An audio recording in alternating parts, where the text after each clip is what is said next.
Hey, I'm here to talk about the slavery in the Old Testament and why God, I believe, allowed it.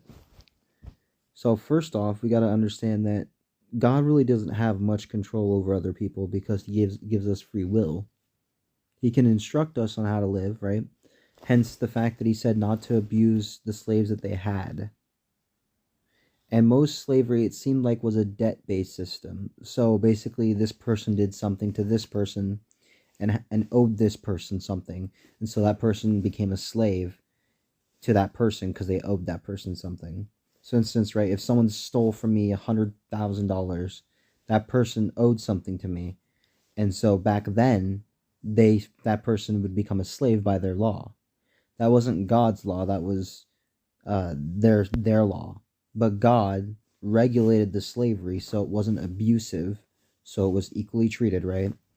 And it also states that if a slave if slaves should escape from their master, take refuge with you. You must not hand them over to their master.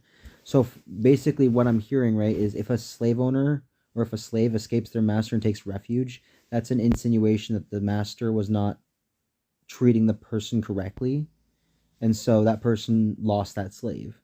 So God is basically saying, like, people that pay what you owe back then. Nowadays, it's different. We don't have slaves like they did back then, but it calls to treat all slaves very fairly, like brothers and sisters, not to harm them. That's the insinuation I got in the Old Testament. And as you go forward in the future, because this is considered historical text, right? So like from Leviticus to Deuteronomy to Exodus, right?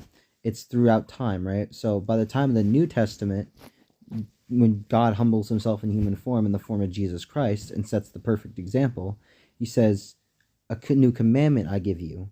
Love thy neighbor as I have loved you. Serve others. Follow me, right? Jesus Christ never owned slaves. He was loving, kind, merciful, right? We are a slave to Jesus in the way that we don't do our will, we do God's will, because God's will is right. So in that way, we're giving up our free will to follow God's will, and that way we're becoming a slave to God, if that makes sense. That's what it means when it says you're a slave to God, is that you're following God's will above your own will. Does that make sense? Because you're giving up your free will, which means in a sense you're making yourself a slave to God, but in a good way, because you're following God's will above your own will, which is deceitful, evil, wicked.